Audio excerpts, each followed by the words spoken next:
Hi, my name's Patricia, and this video is about establishing routines, and in particular bedtime routines, and is an additional resource that supports the article on establishing bedtime routines.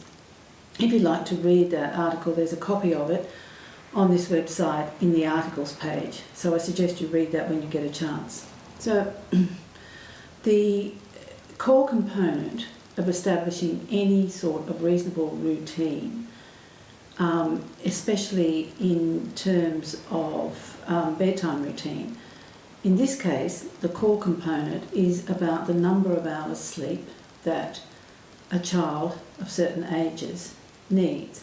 So I'm talking here about kindergarten to year 6, and the recommended hours of sleep for this age group varies from 10 to 12 hours. Obviously, kindergartens are much more likely to need 12 hours, and as the child moves through to year 6, more likely then to move into the 10 hours sleep a night. Having established how much sleep a child needs, then the routine is worked around that need. The benefit of regular and the correct amount of sleep is that your child wakes up more easily in the morning, and more importantly can cope with some pretty full-on days at school, socially, academically, all of those sorts of things. So that's the sort of real reason why a bedtime routine is so essential. Plus, it helps family. It helps family in the evening. It helps you get some free time. So, let's say your child needs 11 hours sleep. What time do they need to get up in the morning? Let's say 7 o'clock. If they have to be up at 7 o'clock, then they have to be asleep at 8 o'clock at night, the night before. So, the idea here is that you don't just announce everything 5 minutes to 8, look, you should be in bed, you should be asleep, you've only got 3 or 4 minutes. What you're trying to do is build some sort of routine that leads to the lights out at 8 o'clock. So, for example, you might decide that 7:30 is when teeth cleaning is, and that there are a series of tasks that happen between 7:30 and about 7:45, and at 7:45 it's into the bedroom for quiet reading, quiet playing, but absolutely nothing stimulating at this stage, because the whole point is to get the child's mind to start calming down and the body to start physically relaxing. And then the chances of them getting to sleep at 8 o'clock are enhanced, as opposed to conflict escalating.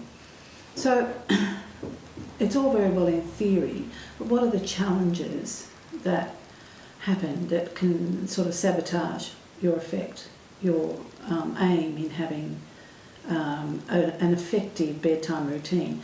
Well, some of the challenges that parents can face is that there could be other siblings, and if they're a little bit older, they probably have other needs.